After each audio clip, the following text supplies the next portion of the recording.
Keith Haring is one of my favorite artists to do with my students because his artwork is honestly so much fun for anybody to look at, and the whole meaning behind his art I just love.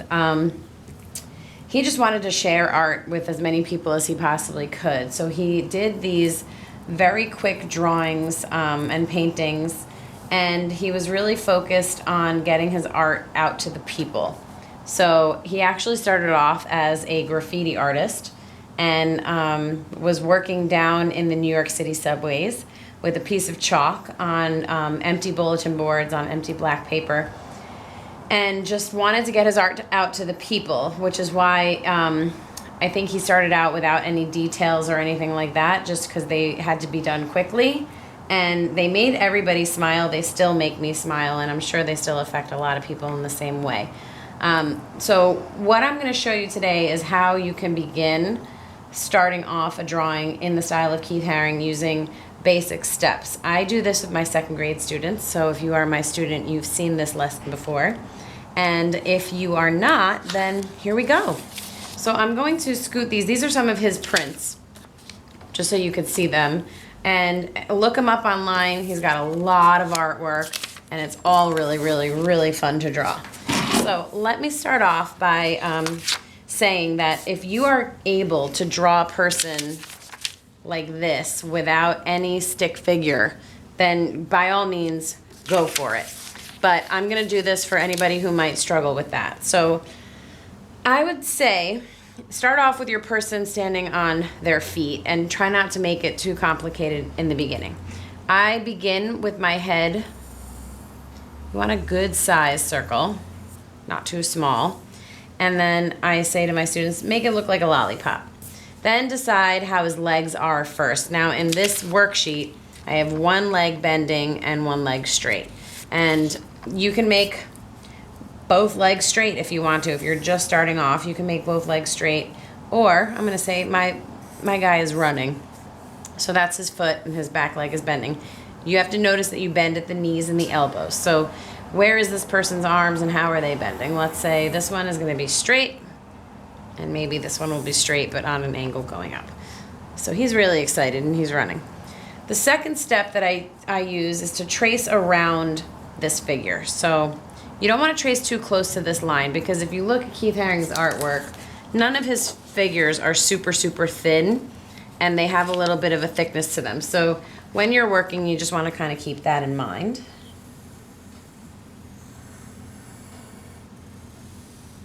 And it's just this simple sort of tracing around, like this is your skeleton, and now you need the rest of your body.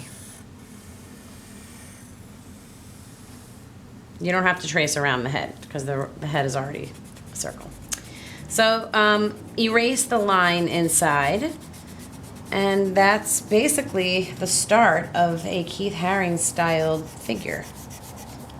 So obviously, you know, if you press lightly when you draw your stick figure, it's much easier to erase. And if you're going to be painting, if your line didn't erase really well, you're going to want to choose a color that you think will cover it up. So yellow would probably not be a good idea if your line is showing up still. Draw your lines to show that he's moving. So where would this guy be moving? So I would say he's probably got some lines there, and maybe, I don't know, maybe his hands are moving. Then I can decide, do I want him on a ground? Because Keith Haring often would put his people on the ground. So if this foot is touching the ground and this isn't, then I want to make sure that the line touches that foot, but not the other one. I'm not going to draw the dots, although I think I do like the dots, but I'm going to put the dots on later when I use black paint. You can have some fun, and you can add the designs or objects that Keith Haring would put. I also made this little symbol sheet just for fun, simple symbols that you might want to use in your artwork. Keith Haring used a lot of hearts and a lot of earths. So here was one with the planet Earth. And I think he liked to send messages through his artwork. So obviously, I mean, the way I'm receiving this was, you know, care for your planet. So I really like when artists can use their art to spread a message like love. All right, now I'm ready to paint.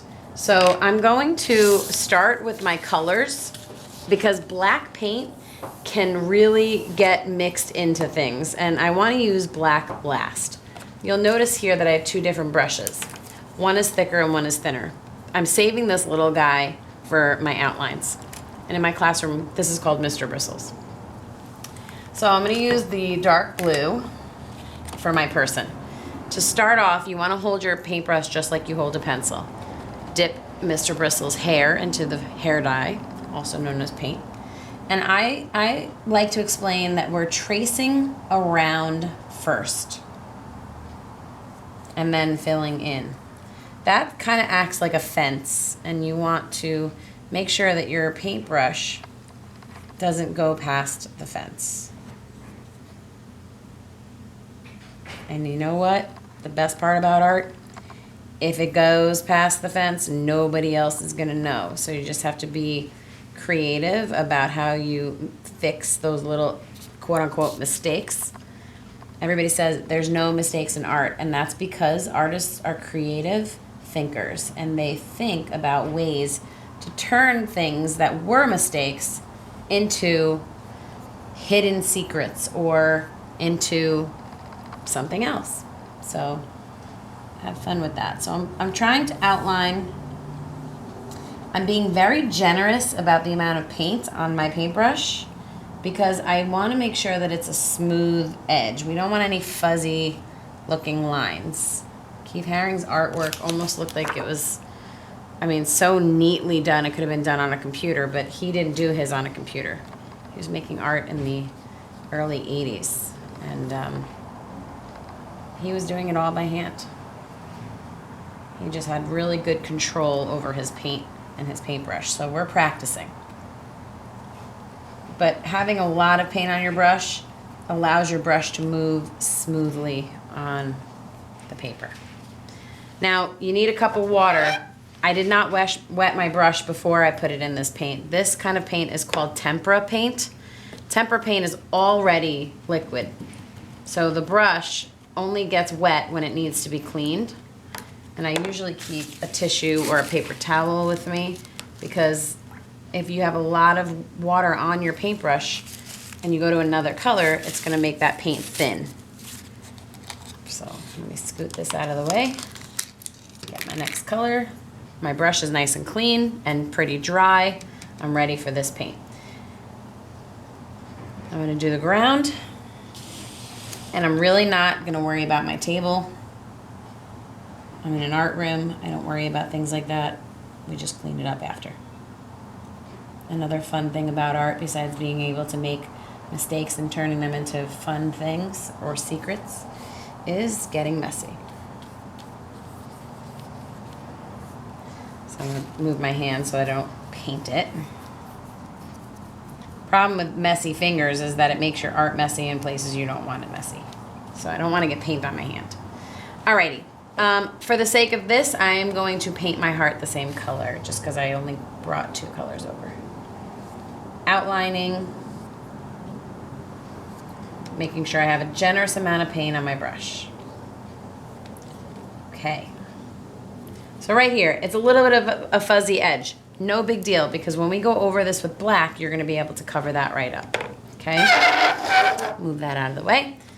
Now, I recommend letting this dry and then going with your black paint, but I'm gonna just quickly begin to demonstrate painting the black outline because I wanna let you see how to get started on that. And I'm not gonna do the whole entire drawing, but I twirl Mr. Bristles around in the paint like he's a ballerina, and then I start tracing, and basically the important thing is you wanna drag your paintbrush. Your hand should always come before your brush. You never want to push in this direction because then the hair of the brush spreads and gets really messy.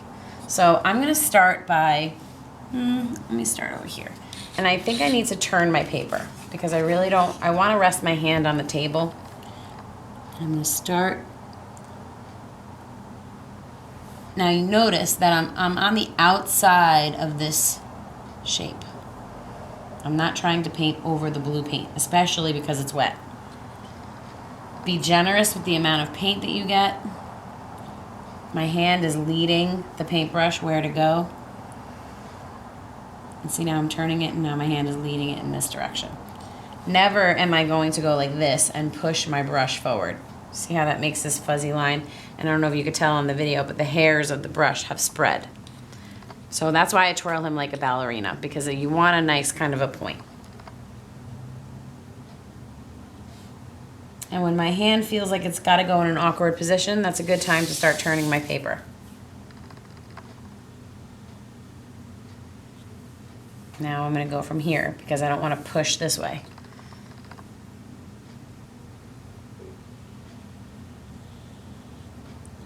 A little something that you should know when you're painting.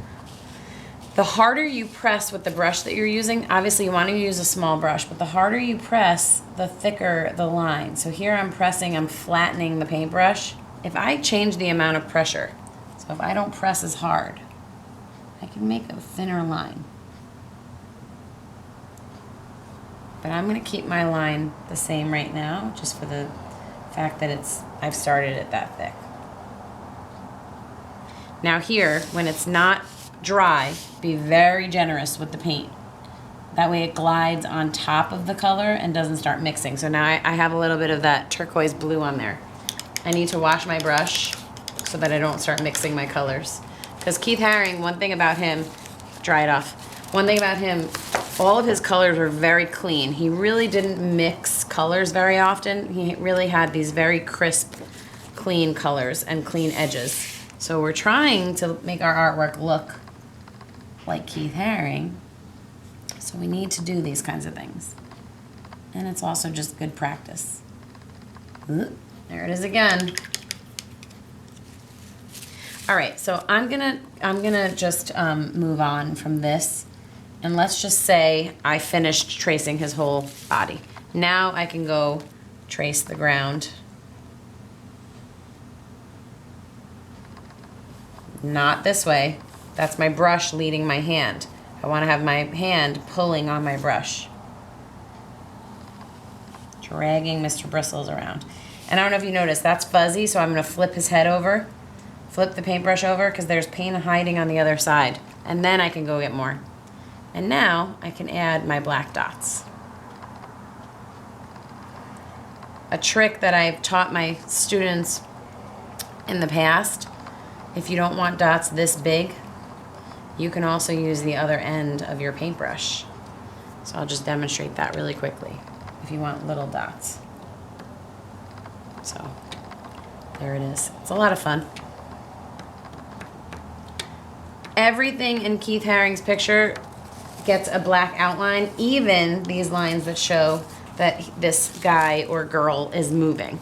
Now, your pencil obviously has a much thinner point than your paintbrush. So when you're doing this, you want to make sure that the lines are far enough apart where there's white space in between. So if I trace this over this, it's going to look like one big black line. So I'm going to actually scoot that over and erase that pencil later when this is all dry.